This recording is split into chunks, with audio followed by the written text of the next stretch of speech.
Hey guys, and welcome back to the channel. So I just wanted to discuss how the visit by BTS to the White House as invited guests to talk about anti-Asian racism just was a bit uneasy for me to process, because I think it was the absolute wrong thing and the right thing at the same time. Not BTS's fault, not the White House's fault. I'll tell you whose fault it is coming up.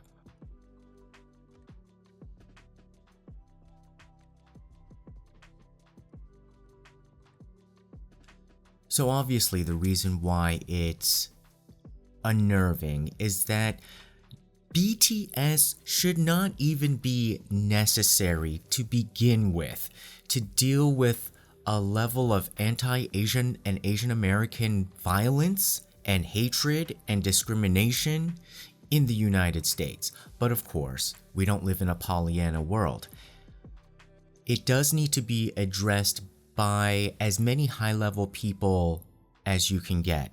But the very, very odd situation that immediately kind of perked up in my mind, and it did of other journalists apparently who were in the White House press room, and they were also wondering, why are you getting a Korean group to talk about US domestic issues against discrimination?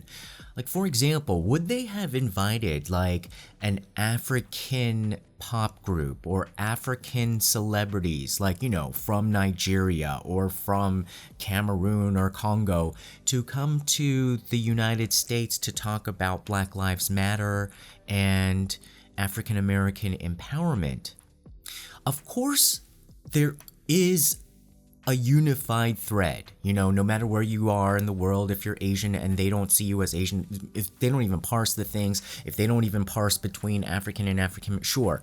But my prediction is that the African American community in the United States would be like, what the heck? We have so many other people that you could hear from about Black History Month, because this is African American history, not African history. So why are you getting them into this discussion when there's so many people that you can talk to? And, the White House calendar is not unlimited. Now, they did, of course, have very high-profile events during API, or now I think it's APNHI Heritage Month. And they did have high-profile events with prominent Asian Americans and Asian American artists and activists. They invited people. But the fact that they needed BTS as well to perhaps round it out, although it could have been a product of some really nice deal that the second gentleman, basically Kamala Harris's husband, when he did the visit to South Korea to attend the inauguration of Yoon Suk-yeol, as he used to work in entertainment, he perhaps decided to cut a deal like that and, make it a win-win on every side. Now, the reason why it makes me extremely uneasy is that it shows still what a long way to go there is for any kind of Asian American empowerment, because the awareness first is still at a rock bottom level, where you actually still have to import the power of the Asian face from a Korean pop group to help out Asian Americans. What I found and what I personally experienced in the United States is that the Asian American community as a whole, of course, is very fractured, because we're not one monolith. You don't come to Korea and suddenly say, oh, there's Asian people all around here. You don't go to Japan and say, oh, there's Asian people all around here. There are differences and unique identities. And so already just structurally, in America, like suddenly like I'm in the same group as South Asians.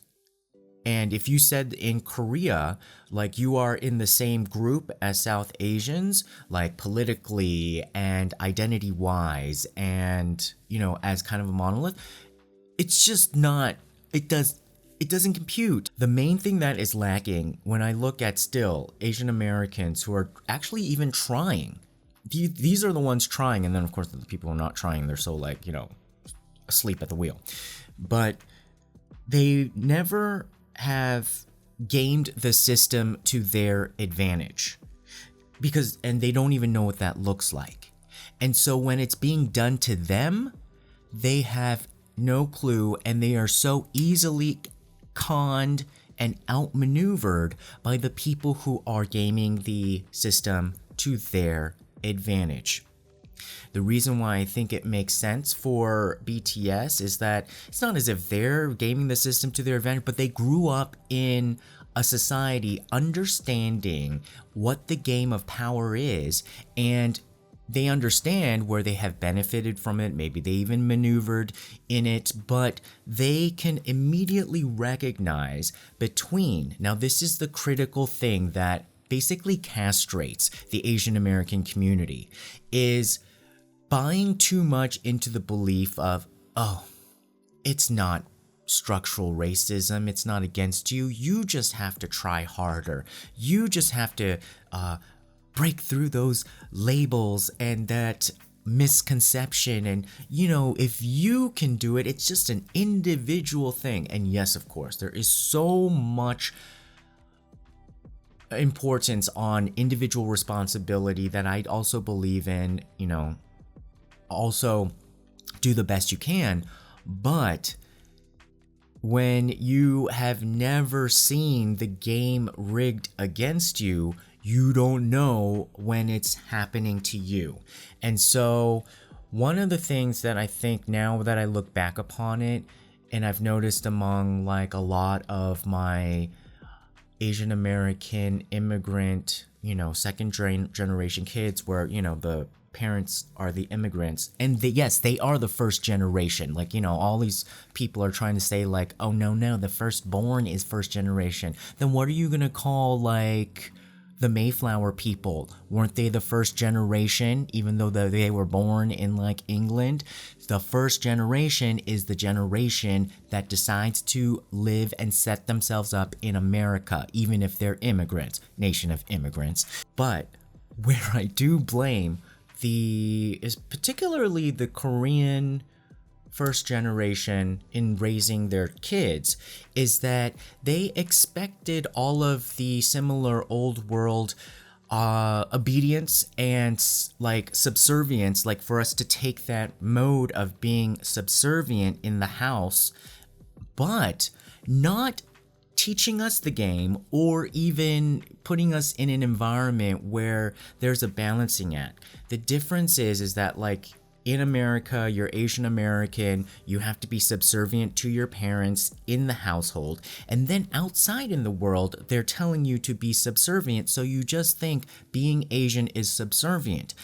Now, the big difference, if you live and grow up in Korea, you understand that it is all a game. And so here, when I see people being subservient, they're doing it, and then even within the same hour, they could be code switching based on like whatever part of the hierarchy they're at. They're practicing then being like the alpha. Okay, so you get both sides of the equation, and you're just realizing, okay, this is a dynamic where I can see like, okay, in this situation, I have to be, like suppress myself. And in this situation, I have to kind of go a little bit over and above because I'm expected to be a leader in this situation. And like I said, you can go from back and forth, like, several dozen times within an hour. Believe you me. And so, that's why Korean people are such good actors. Now, in America, though, the only thing is like always like subservient. And so then you fall into this, I'm not good enough, I need to try harder, and then maybe like improve myself, and then I can maybe break through. All the while, you don't realize that you are trapped in a game that is rigged against you, and you don't even know what that is because you're not around people who are rigging the system. In Korea, we complain a lot about Korea like corruption and systematic, all of that. But what you do see fresh in your eyes is that you are actually a player in this game. In America, you have then people trying in different strange, weird ways to rebalance that power dynamic. And so then you can get a lot of people rejecting their culture, trying to assimilate or basically try to like lob onto perhaps any kind of access inroads they have with the dominant culture, which in most circumstances was the white culture. But then if you grew up in, very brown, like, Latino or black environment, you may, try to insert yourself into those cultures and then kind of be ashamed because you've never learned the empowerment side. And yes, we talk about some of the negative aspects of that empowerment in Korea, but that's because we're playing all parts of the game. But at least what a lot of, I think, these second, third generation Asian Americans don't get is that lesson in power. So, BTS going there is a strong, powerful message, at least in the exterior, because they represent people who understand, power. Oh, yes, they do. And even they said that, the racism that they were facing, just, even being mega superstars in the United States, would chip away at their self-worth and self-esteem. Now, in that sense that no matter whether you're immediately from Korea or you've been living in America for generations with an Asian face, people see you as the same. That's where I think this was a very smart play. Like, like the people who are too like absolutist, saying like, they shouldn't be representing Asian Americans, I think they can take a seat, because this was a very strategic choice that I think was a win-win, but I think needs to have that asterisk, saying, look, BTS is the right choice for one of the events and meetings at the White House to discuss Asian American, anti-Asian American racism, because the general public and the racist energy that they're trying to dispel does not differentiate between the two. More than that, America still has not empowered enough Asian Americans where there's somebody at that level of power and caliber as BTS that can deliver the message domestically. So you gotta import it. Now, I see this just kind of like in glib conversation as well with Asian Americans when I kind of feel a little odd sometimes when they're going through like the lists of advancements in Asian America, and then they list like BTS, like a Korean group, and Parasite, the movie made by a Korean company, like Squid Game, also Korean, and kind of taking credit for that. Now, of course, you should take credit for the appreciation, the consumption, like being, part of a global community, but those were not jobs that got increased for Asian American actors. So you have to also be very careful not to be conned in that, because if Hollywood is saying like, that counts as like our quota of like the Asian representation for the year, that did not get a single job for an Asian American actor, writer, director. That is doing well for our Korean industry, that is doing well for increasing the visibility of an Asian face, but that did not do anything for all of the people who are Asian American artists, Asian American trying to work in that industry and succeed. That helped Korea. And so, yes, in your heart, I think you should claim it.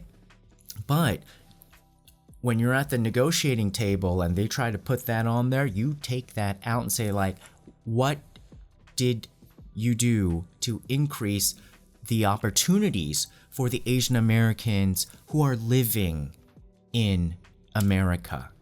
Even though I said that, don't be conned into thinking too much of like, this is a problem of your individual kind of shortcoming, you just need to try harder.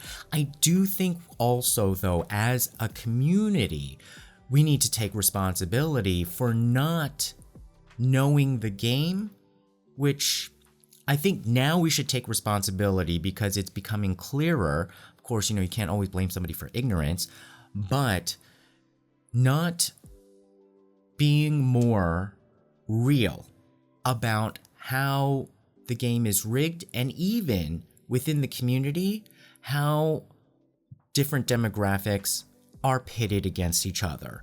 Mainly what I hear a lot is in the whole dating and relationship world, how, and I've seen this firsthand, like the denigration of Asian American men. And I guess the Fung brothers just recently released a video as well talking about this whole thing because of an article that, like, I guess blew up people's minds, like on the Today Show website, although it was like, I mean, we've been talking about this for like 30 years. Sure, BTS's visit prompted like uneasy feelings, but I think what it really did was prompt the real uneasy feeling that I had a year ago with the Atlanta spa shootings.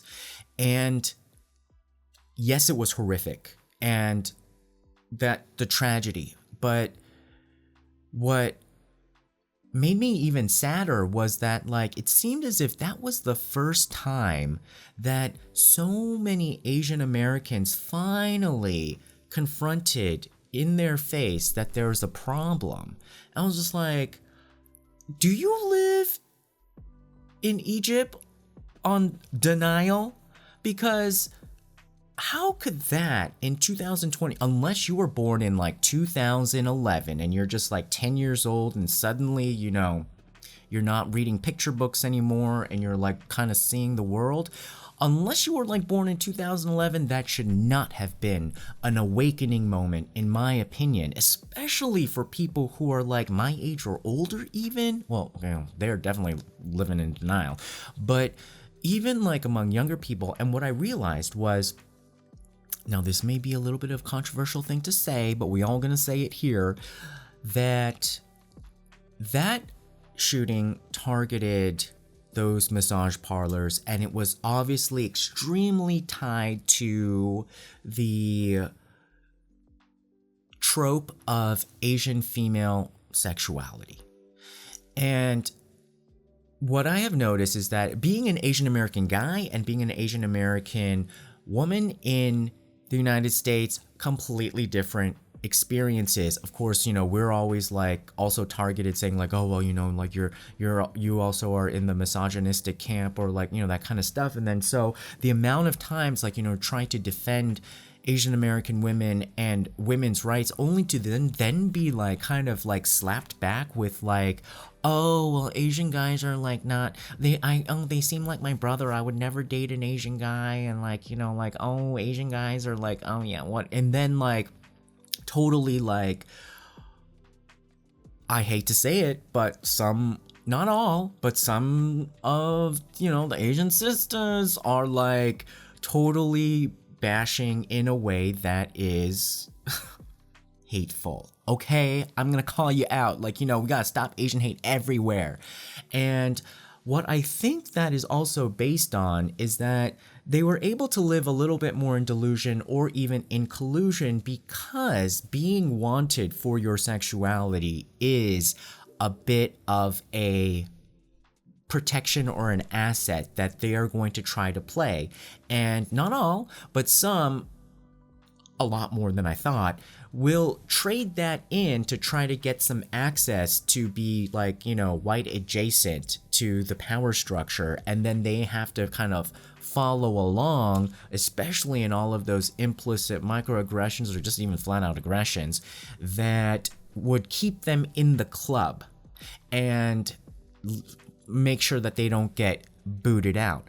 But what I think that Atlanta shooting did was kind of wake them up and say like, look, not even your Asian female sexuality can protect you against life-threatening hate. So you better wake up and you better realize that, whatever tokens that you thought you was trading in, that ain't worth much, because look, it's a token. It's not actually even the real money or gold.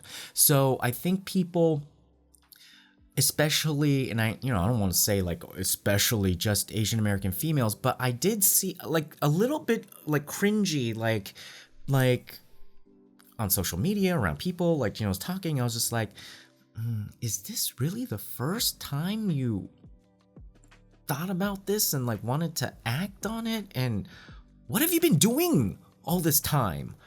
And it's clear a lot of them, they was trying to get more tokens. And so it at least was that a wake-up call for more people to kind of like now be on the same team, know that we're in a game, know that the game is rigged against us, and like that we can work together to try to bring more equality. But I'm just like, in 2021, now it's 2022, like now we're starting the game. It's just like, now we're starting like on the go in Monopoly. I'm like, you know how long Monopoly goes? That game runs forever. And I'm just like, now we gotta get started. Like, girl, that's why I had to, go to a different game board. I can't play with y'all. And so,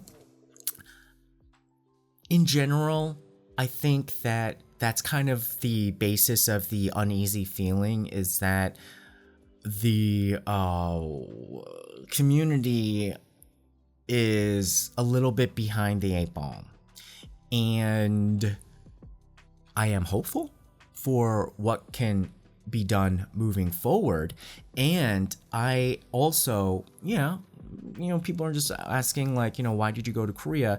Essentially kind of like, I wanted to see the game like where I could actually be on the field. Okay, like, at least, it gets sidelined a lot. Also, like, it's totally not fair for me here at all either. But at least I got to play a few more games. I at least got to be, and then kind of see how this game works, and then see where it's similar to, because it's just human nature, across borders. And so that's also what I'm trying to do, is to kind of, give a perspective of, no, you're not all Asians are just like subservient. We got a lot of jerks who understand how to play the game, and you can see them all, like a lot of the stories on our channel. And even though it shows like those are the bad people, it does show like what people do understand about the game, and then the people fighting against them also understand the game. You have people on the court, Asian Americans on the court or on the field, saying like, there's no game going on, and then there's like all this stuff going around them, and then that is the worst thing, right? Like, when somebody is not, like, if you're on the field, you gotta be playing the game, and then you have somebody wandering in on your tennis court, and you're just like, excuse me, there's a game going on here. And then how infuriating would it be if somebody was, like, a group of people are just standing there and being like, there's no game here, this is not a court, like, what are you talking about? Oh my god. So more people, wake up and join. Just join the movement, okay? Sick of you just like standing around and getting in the way of my tennis game, or like, if you play basketball, football, whatever it is, get off the field, or just at least know there's a field right there. All right, guys, I hope I explained myself to the best of my ability. These kind of issues really bring up a lot of uneasiness, so it's a little bit harder for me to talk about, but what do you guys think? Make sure you comment below, and like, share, and subscribe, and hit the notification button, and we'll see you again next time. Bye-bye, guys.